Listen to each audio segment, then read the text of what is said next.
Fairfax, Virginia has always been my anchor. For 48 years, it's been the steady rhythm beneath my feet, the quiet hum of normalcy that I've come to depend on. My house, a modest colonial with a well-tended azalea bush by the front door, sits on a street where the houses are close enough for a friendly wave but far enough for privacy, or so I always thought. I'm Thomas Clark, and I've lived a quiet life, a life built on routine and observation.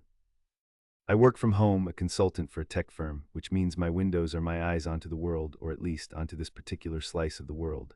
And lately that slice has gotten a lot more interesting and a lot less quiet. Our neighborhood, for all its upper-middle-class trappings, has a peculiar charm. We have our moments, sure, where it feels less like a suburban idyll and more like a glorified trailer park. Garage parties spill out onto driveways, fire pits glow a little too brightly in front yards, and on occasion a car finds a temporary home on a patch of lawn. It's a mix, a blend of polite society and a certain devil-may-care attitude that usually just adds a bit of flavor to the otherwise predictable suburban stew. But lately that flavor has turned sour. It all started on a sweltering Saturday, July 5th, Mark Tenarski's 52nd birthday. Mark and his wife Susan live directly next to me. They've been married 16 years, as long as I've known them. Mark, 52, is a bit gruff but ultimately a good man, the kind who'd lend you a tool and forget to ask for it back. Susan, 42, is a striking blonde, always impeccably dressed, with a laugh that carries just a little too far on a still evening. Their yard was teeming with people, the air thick with barbecue smoke and the clinking of glasses. I was on my porch enjoying the distant hum of conversation, a book open on my lap, though my eyes were doing more scanning than reading. That's when I noticed him, Dylan Miller. He's the son of the family on the other side of the Tenarskis, a good kid, 20 years old I think, just back from his first year of college. He's a bright one, an athlete, heading for law school, by all accounts a poster boy for the American dream. But that day, he wasn't living up to the dream. He was living up to a nightmare, or at least the beginning of one. Dylan was glued to Susan's hip, and I mean glued. Every time she moved, he moved. He was there to get her a drink, there to carry her plate, there when she decided to brave the pool. He'd jump in right after her, and then as she emerged, dripping and laughing, he'd be there with a towel, ready to wrap her in it. It was the kind of attention that screamed adoration, the kind that made my old bones ache with a familiar sense of unease. My gut told me this wasn't just a young man being helpful, this was something else. The suntan lotion incident sealed it. Susan was stretched out on a lounge chair, her back to the sun, a delicate string of pearls around her neck, gleaming against her tan skin. Dylan, with a bottle of lotion in his hand, approached. He started on her shoulders, then moved down her back, a little too slow, a little too deliberate. My eyes narrowed behind the cover of my sunglasses. Then his hand drifted lower, a touch, a lingering pressure just above the line of her swimsuit. It was subtle, barely there, but I saw it, and more importantly, I saw Susan's reaction. A slight shiver, a soft exhale, a smile that seemed to deepen into something private, something shared only between them. Nobody else seemed to notice. Mark was busy grilling, laughing with a group of men by the barbecue. The Millers, Dylan's parents, were chatting with other neighbors. Everyone was oblivious, lost in the happy haze of a birthday celebration. But I saw it all. I told myself to mind my own business. It wasn't my place. People have their secrets, their peccadillos. The world isn't perfect, and certainly our neighborhood wasn't. But the image of Dylan's hand, the look on Susan's face, it stuck with me. It gnawed at me like a persistent itch, a discordant note in the otherwise peaceful symphony of our street. I tried to dismiss it, chalk it up to a young man's infatuation, a harmless flirtation. But the feeling lingered, a dark cloud gathering on the horizon of my usually clear suburban sky. A week later, on a Saturday, the 7th of July, the cloud burst. I was outside, wrestling with my recycling bin, a chore I usually found mundane but oddly satisfying. Mark and his daughter were pulling out of their driveway, waving goodbye as they headed off for whatever weekend plans they had. I waved back, a simple, neighborly gesture. No sooner had their car turned the corner than Dylan's car, a shiny black sedan, pulled up to the Tenarskis' driveway. He got out, a casual stride in his step, and walked right up to their front door. He didn't knock, he had a key. My stomach dropped. It was 10 in the morning, 10 o'clock on a Saturday, and the husband was barely out of sight before the college kid was letting himself into the house. I watched, hidden behind the recycling bin, feeling a cold dread creep through me. 7 hours later, at 7 o'clock that evening, Mark and his daughter were still nowhere in sight, but Dylan's car was still there, and no sign of him leaving. My mind, usually a quiet repository of facts and figures, went to that place. The one where Susan, Mark's wife of 16 years, was in there with Dylan, a boy young enough to be her son. It was a sickening thought, a betrayal that felt personal, even though it wasn't my marriage. I wrestled with it for days. Should I say something to Mark, to Dylan's parents, to my own wife if I still had one? But I didn't. I was alone in my house, alone with this corrosive knowledge. Then the next Saturday, July 12th, I saw Dylan again. He was heading out for a round of golf, his club slung over his shoulder, a spring in his step. He looked happy, carefree, too carefree. Dylan. I called out, my voice a little rougher than I intended. He stopped, turned, and gave me a friendly smile. "Morning, Mr. Clark. You enjoying the beautiful weather?" I walked over, making small talk about golf, about some local news. Then I steered the conversation to the Tanarskis. "So, Dylan," I said, trying to keep my voice light, "I've noticed Susan seems to have taken a bit of a shine to you. You two were quite chummy at the party last week." He chuckled then, a short, awkward sound, and his lips curved into a smile that didn't quite reach his eyes. It was a smug, almost triumphant look, a shit-eating grin that made my blood run cold. "Don't tell my mom," he said, his voice low, conspiratorial, and that was it. The confirmation I didn't want, the one that twisted my stomach into knots. I stood there watching him walk off, that grin etched into my mind. I respected Dylan, I really did.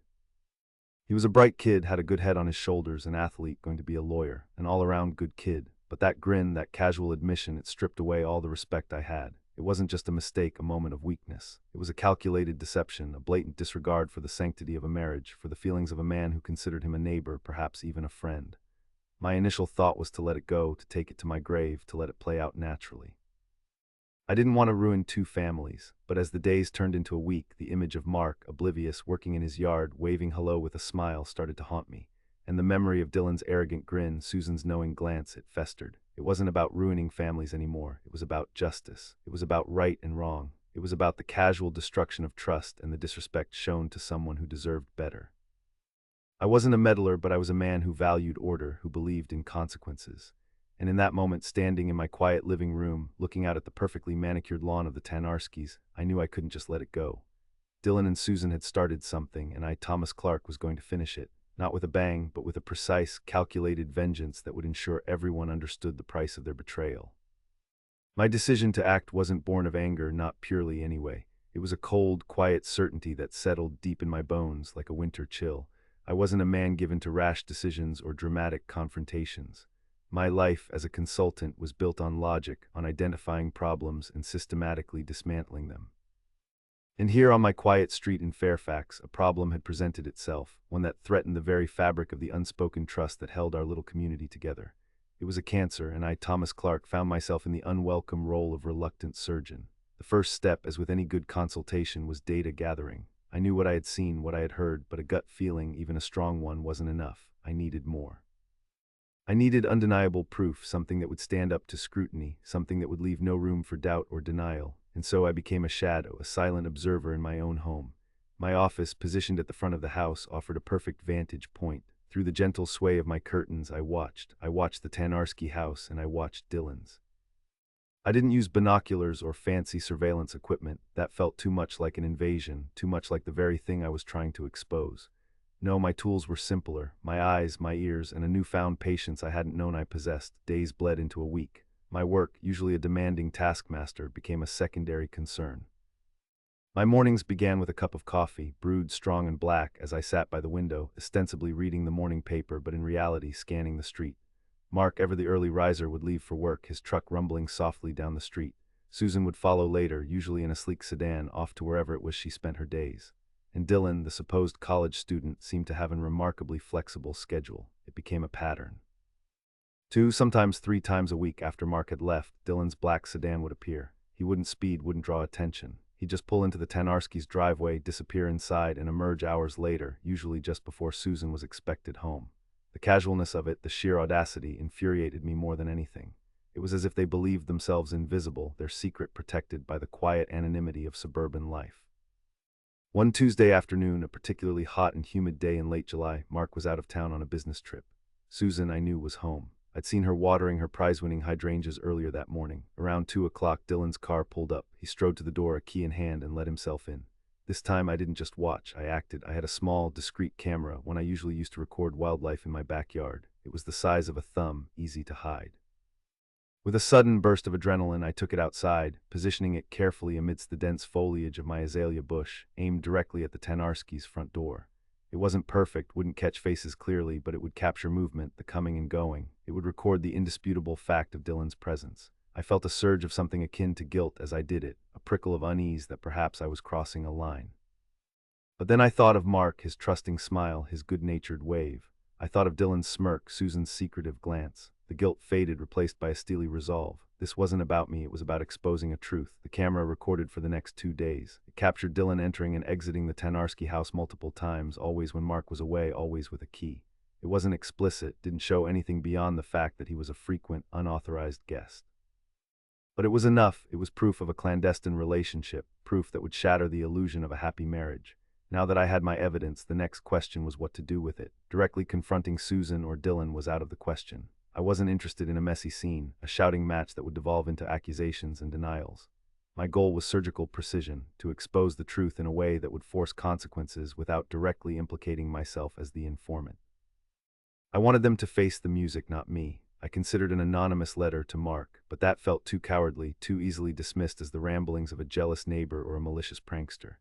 The video, raw and unedited, was more powerful, but how to deliver it? An anonymous flash drive slipped into his mailbox. Again, too easy to ignore, too easily dismissed. No, I needed something more public, more undeniable. Something that would force the truth into the light, where it couldn't be ignored or swept under the rug. I thought about the neighborhood, our glorified trailer park moments. We had a neighborhood Facebook group, a digital town square where everything from lost cats to recommendations for plumbers was discussed. It was a place where information, once posted, spread like wildfire. The idea was audacious, almost reckless. Posting the video there would cause a scandal, a firestorm that would engulf not just the Tanarskis, but potentially the Millers as well.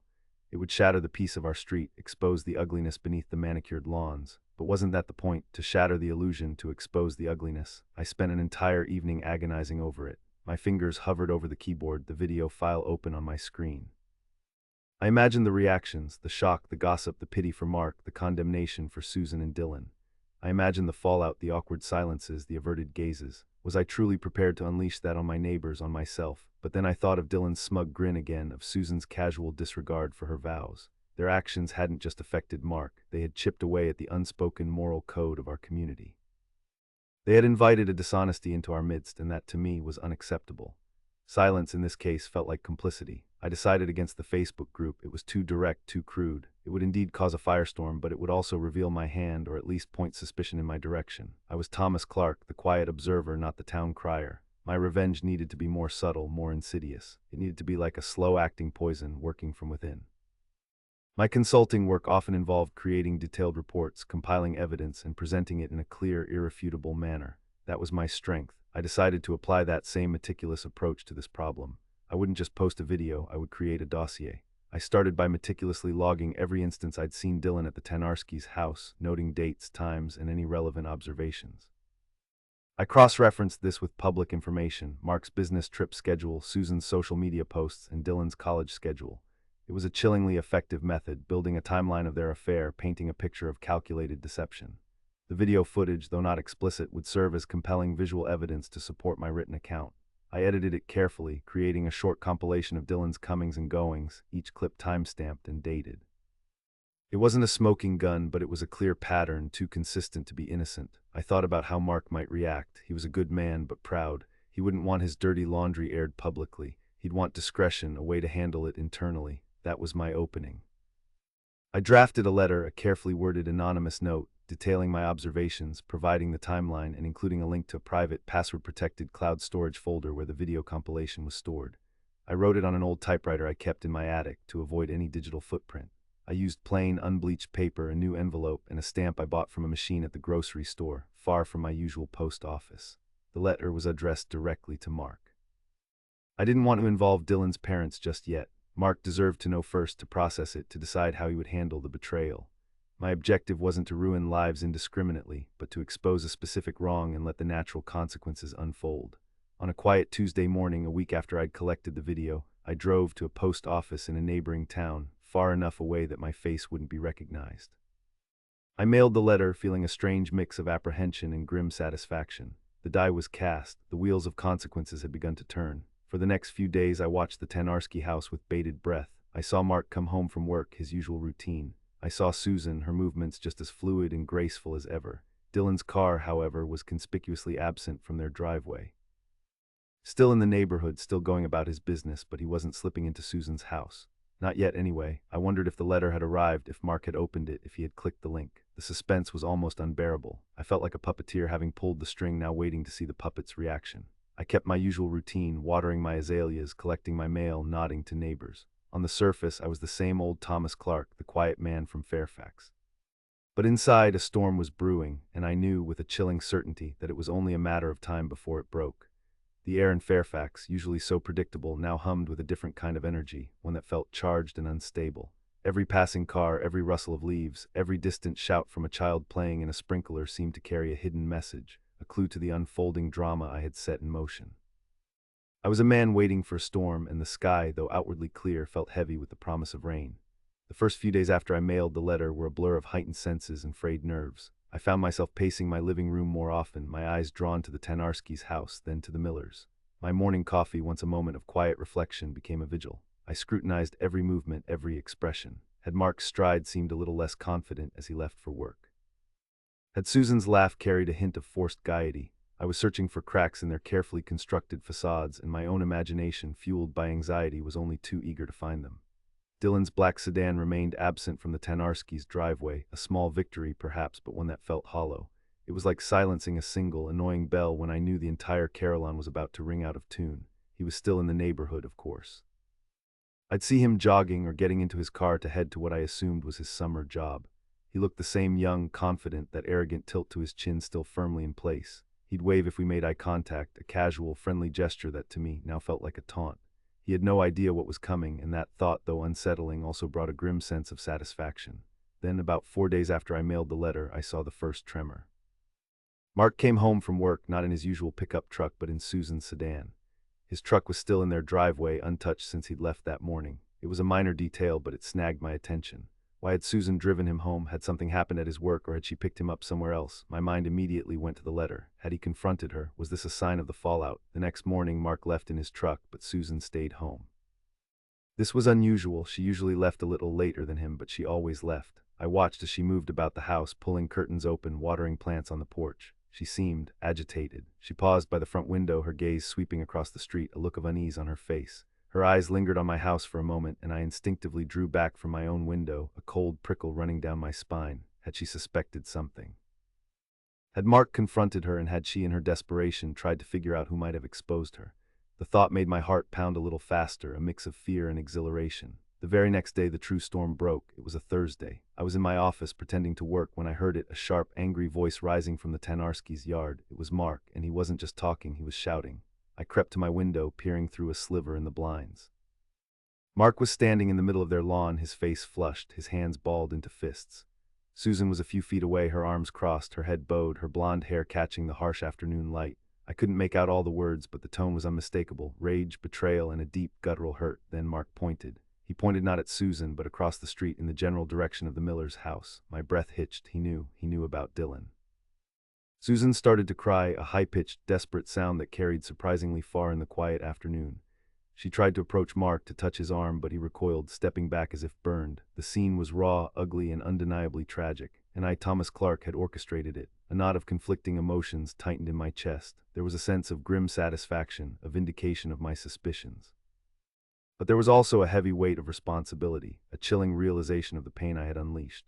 The shouting eventually died down, replaced by a tense, uncomfortable silence. Susan disappeared back into the house, and Mark stood alone on the lawn for a long time, his shoulders slumped, his gaze fixed on nothing in particular. He looked like a man whose world had just shattered into a million pieces. I felt a pang of something akin to pity, a fleeting wish that he hadn't had to endure this. But then I remembered Dylan's smug grin, Susan's casual disregard, and the pity receded, replaced by the cold, hard logic of consequences. That evening, a different kind of activity began. Mark's truck, the one he usually drove, was backed up to the garage. He was moving things, boxes, bags. It was slow, deliberate work. Susan, I noticed, stayed out of sight. The garage door remained open until late into the night, the interior light casting a stark, revealing glow on Mark's solitary efforts. He was packing, he was leaving. The next morning his truck was gone. The driveway, usually occupied by 2 cars, now held only Susan's sedan. The silence that settled over the Tanarskis' house was palpable, a stark contrast to the angry shouts of the day before. It wasn't a peaceful silence, it was an empty, aching quiet, the kind that follows a great storm. The absence of Mark's truck, though easily explained away by a casual observer as a business trip or a weekend getaway, was a glaring signal to me. The anonymous letter, the video, the meticulous dossier, they had done their work. The slow-acting poison had spread, and the marriage was dissolving before my very eyes. But the story wasn't over. My initial plan had been to simply expose the truth to Mark. What happened next, I told myself, was up to him. But the sight of him packing, the obvious pain in his posture, stirred something in me. It wasn't enough for him to simply know. There needed to be more. There needed to be a reckoning, not just for Susan, but for Dylan, who had so casually entered this marriage and torn it apart. The Millers, Dylan's parents, seemed oblivious. They still waved cheerily from their porch, still tended their garden. I wondered if Mark had confronted them, or if he had chosen to spare them the immediate pain, dealing with his own humiliation first. My guess was the latter. Mark, for all his anger, was a private man. He wouldn't want to unleash a scandal on his neighbors until he had processed his own devastating loss. However, the knowledge of Mark's pain, the quiet suffering I observed in his absence, intensified my resolve. This wasn't just about the breakdown of a marriage anymore, it was about the profound injustice of it all. Dylan, the bright, promising young man, was still living his life, seemingly untouched by the chaos he had wrought. And Susan, though now facing the consequences of her actions, had caused irreparable damage. I started observing Dylan more closely. He still seemed to frequent the neighborhood, still went to his presumed summer job, still jogged past my house with that same confident air. He hadn't been to the Tanarskis' house, at least not that I could see, but I knew that was only because Mark was gone. The casualness with which he had treated Mark's home, Mark's wife, sickened me. He deserved to face consequences, not just a quiet avoidance. My mind, usually so methodical, began to churn with new possibilities. The dossier I had created, the timeline, the video, they were powerful tools. I had used them to dismantle one family, or at least one marriage.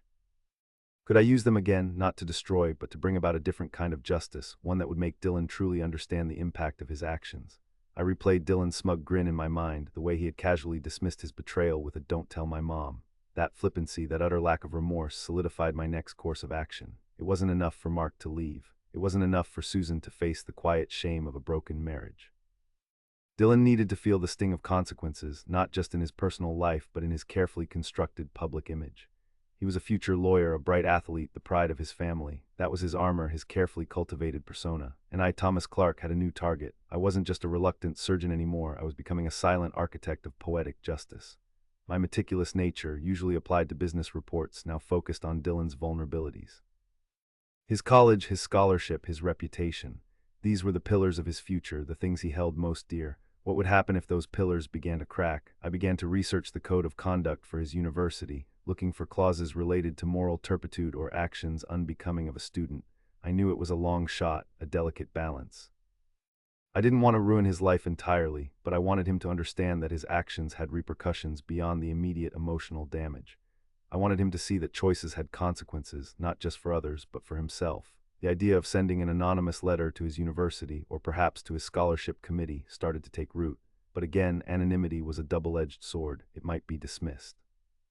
No, this required a more nuanced approach, something that would resonate with the values of the institutions he represented. I needed to frame it not as gossip, but as a concern for ethical conduct, a question of character. I started drafting another letter, this one even more carefully worded than the last. It would present the facts, the timeline, the evidence, not as a moral judgment, but as a series of observations that raised questions about Dylan's character and judgment. It would be designed to prompt an inquiry, not a direct condemnation. The process was slow, painstaking. Each word was chosen with precision, each sentence crafted to have the maximum impact without appearing overtly malicious. I was a man of logic, and logic, when applied with ruthless precision, could be a formidable weapon. As the days turned into weeks, the neighborhood settled into a new, uneasy rhythm. Susan was still there, a ghost in her own house, her usual vivaciousness replaced by a subdued quiet. Mark was gone, his absence a gaping wound on the street, and Dylan, oblivious, continued his life, his smiles and waves a stark contrast to the devastation he had left in his wake. I finished my second letter. This one, addressed to the dean of students at Dylan's university, contained the same core information: the timeline, the observations, the link to the private cloud storage with the video compilation. But it was framed differently, as a concern from a concerned citizen of Fairfax, someone who believed in the integrity of their educational institutions. I didn't want to be known as the neighborhood busybody. I was Thomas Clark, a man who saw a wrong and sought to right it, not with violence or direct confrontation, but with the quiet, undeniable power of truth. I knew the consequences of this second letter could be far-reaching, potentially jeopardizing Dylan's entire future. But then I thought of Mark, the good man, the trusting neighbor, packing his life into a truck, his heart undoubtedly broken. And I knew, with a certainty that chilled me to the bone, that it was a necessary step. The poison had been administered. Now it was time for the antidote, or perhaps for the second dose of the same, aimed at a new, equally deserving target. The wheels of justice, my own brand of justice, were still turning, and they were far from finished. The storm I had unleashed was not just a passing squall. It was a hurricane, slowly but surely making its way across our quiet suburban landscape. And I, Thomas Clark, was ready to watch it unfold. The second letter, sealed and stamped, found its way into another distant mailbox, its journey to the dean of students at Dillon's University a quiet but potent act. I chose a post office even further afield this time, a small town an hour's drive from Fairfax, just to be absolutely certain of my anonymity. I watched the slot swallow the envelope, a strange mix of finality and anticipation settling over me. The die was well and truly cast now. I had targeted the marriage, and now I was targeting the future. The waiting game began again, a familiar dance of observation and patience. But this time the stakes felt different, heavier. The first letter had targeted a hidden betrayal, a private sorrow. This one aimed at a public persona, a carefully constructed life, and the potential for a very public fall. My morning still began by the window, my coffee still strong and black, but my gaze was fixed almost entirely on the miller's house. Dillon, for his part, remained oblivious, a young man still basking in the glow of his assumed invincibility. He continued his jogs, his smiles, his comings and goings, seemingly untouched by the seismic shifts I had set in motion. He was still a bright athlete, still a future lawyer, still the pride of his family. But I knew with a grim certainty that his carefully built world was about to be shaken to its core. Then the first subtle cracks appeared. It wasn't a dramatic event, no shouting, no public spectacle. It was in the details, the quiet erosion of his confidence.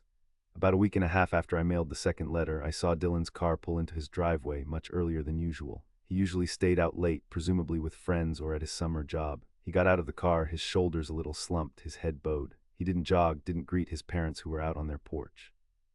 He just disappeared into the house. Later, I saw his father, Mr. Miller, emerge looking agitated. He paced the lawn, talking on his phone, his voice low and urgent. He kept glancing at his own front door, then across the street to the now empty Tenarski driveway, a furrow deep in his brow. The seed of doubt, of suspicion, had clearly been planted. The following week brought more noticeable changes. Dillon, usually so visible, became a recluse. His car sat in the driveway for days at a time.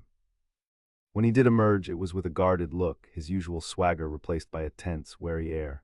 I saw him having a heated conversation with his parents on their porch one evening, their gestures animated, their voices hushed but clearly distressed. Mrs. Miller, usually a picture of cheerful suburban contentment, had a handkerchief pressed to her eyes. It was clear the university had responded. The concerned citizen's letter, with its carefully compiled dossier and discreet video link, had been effective. The pillars of his future were indeed beginning to crack. I felt a pang of something complex, not quite pity, not quite triumph. It was the cold satisfaction of seeing a meticulously executed plan come to fruition. Dillon had treated Mark's marriage, Mark's trust, with such casual disdain.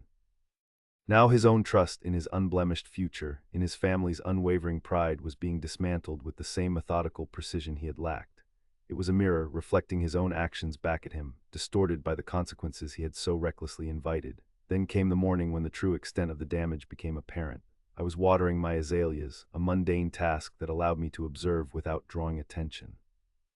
Dillon was in his front yard, not jogging, not looking carefree, but talking to a man in a suit.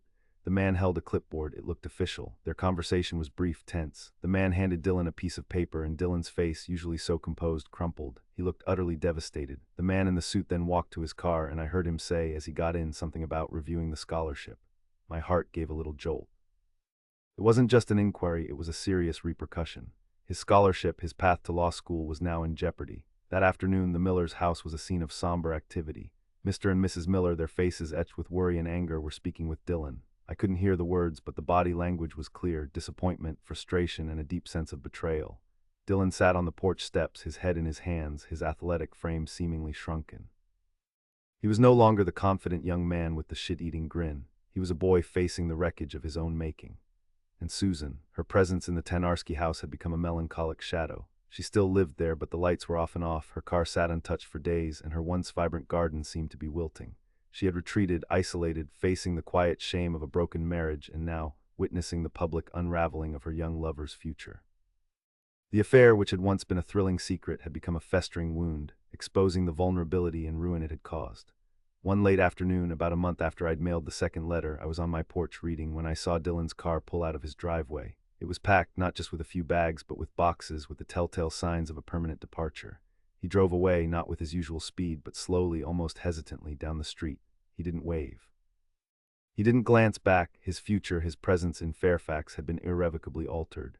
The university, I later learned through a subtle conversation with a mutual acquaintance, had indeed suspended his scholarship, citing conduct unbecoming of a student and a breach of ethical standards. His promising law career was now on indefinite hold, his reputation tarnished. I watched his car disappear around the corner, leaving behind an almost eerie silence. The neighborhood, usually alive with the sounds of summer, felt heavy, weighted down by the invisible scars of betrayal and consequence. Mark was gone, starting a new life elsewhere. Susan remained, a prisoner of her choices in a house that was now too big and too quiet. And Dylan, the golden boy, had been forced to leave, his ambition derailed, his carefully constructed future shattered. I closed my book, the words on the page blurring into an indistinct haze. The storm I had unleashed had passed, leaving behind a landscape irrevocably changed. There was no joy in the aftermath, no feeling of triumphant exhilaration. Only a quiet, profound sense of balance restored. I hadn't sought to destroy, not truly. I had sought to expose, to reveal, and to ensure that actions had consequences. Dylan had once told me with a smug grin, "Don't tell my mom." He had believed his secret was safe, his choices without real repercussions. But he had forgotten one crucial detail. In Fairfax, Virginia, in our sometimes glorified trailer park of a neighborhood, there was always someone watching, someone who believed in justice even if they had to deliver it themselves. And that someone was Thomas Clark, the quiet observer who simply could not and would not look away. My work was done. The silence on the street was, at last, a true quiet, untainted by the hum of deceit. The summer air, once thick with the unspoken tension of deceit, now felt lighter, almost breathable. The absence of Mark's truck, the muted hum from Susan's house, and the permanent vacancy of Dylan's car in the miller's driveway, these weren't just physical changes. They were a testament to a shift, a rebalancing of the scales. I still sat on my porch, still read my books, still watered my azaleas, but the view was different. The neighborhood, my quiet corner of Fairfax, had been irrevocably altered, not by a natural disaster, but by the quiet, methodical application of truth. There was no celebratory feeling, no grand triumph, only a quiet, resolute sense of purpose fulfilled. I was Thomas Clark, a man who believed in order, in consequences, and in the unspoken rules that hold a community together. I had seen a wrong, and I had, in my own way, righted it. The price was high for all involved, but the alternative, silence, complicity, the slow erosion of trust, that price was far steeper. The quiet hum of Fairfax, my home, had returned, a little more somber perhaps, a little wiser, but ultimately clean. I'd spent weeks agonizing, watching, and stewing. My peaceful life in Fairfax, Virginia, felt tainted by the secret I carried, a secret that wasn't even mine, yet weighed on me like a ton of bricks. My neighbor, Robert, a decent man, was being made a fool of, and his wife, Clara, was brazenly carrying on with Dylan, a boy young enough to be her son, right under his nose, right in our ostensibly respectable, yet sometimes surprisingly unhinged, neighborhood. My initial resolve to let it play out naturally, to take it to my grave, had crumbled. It wasn't just about them anymore. It was about the fabric of our community, about the casual disrespect I witnessed daily, and honestly about my own sense of right and wrong, which had been slowly corroding. I was Thomas Clark, 48 years old, and I decided it was time for justice in my own quiet, effective way. The final straw had been a particularly bold afternoon. Robert was at work as usual, and Clara and Dylan were in the pool, their laughter echoing a little too loudly across the property line. I saw Dylan, not even trying to hide it, stroking her hair as she reclined on a float. It wasn't just the physical intimacy, it was the casualness, the complete disregard for anyone else, especially Robert. It was an insult to all of us who valued discretion, or at least a modicum of shame. That's when the idea solidified, a plan born from my years of observing the rhythms and quirks of our neighborhood. Our community, with its front yard non-fires and garage parties, had a flair for the dramatic, a perfect stage for a well-placed revelation. I started by doing my research, discreetly, of course. I knew Robert had a classic car, a meticulously restored Mustang from the 60s that he kept in a detached garage at the back of his property. He was incredibly proud of it, often showing it off during our impromptu neighborhood gatherings. Clara rarely went near that garage. It was Robert's sanctuary, his hobby, a place she seemed to have no interest in. Dylan, however, being a mechanically inclined young man, had on a few occasions been seen helping Robert tinker with it. This was my opening. I knew the Tanarski family, Dylan's parents, were hosting a big barbecue the following Saturday. It was an annual event, a boisterous affair that drew half the street. Robert and Clara would, of course, be there. This was my chance. I needed to ensure Robert would have a reason to go to his garage, and that Clara would have a reason to be with Dylan, away from the main party, yet still within sight. The key was to make it look like an accident, a coincidental discovery, not a deliberate setup. I spent the week leading up to the barbecue laying the groundwork. I subtly mentioned to Robert that I'd heard a faint, intermittent whistling sound from his garage a few times when his car was running, suggesting it might be a loose belt. He was obsessive about his Mustang, so the seed was planted. Then I casually brought up to Clara a few days before the party how impressive Dylan was with cars, remembering his help with Robert's Mustang. She just smiled a little too brightly and said, "Oh, Dylan's a good boy." I could see the wheels turning in her head, the easy solution to Robert's car trouble, keeping Dylan close.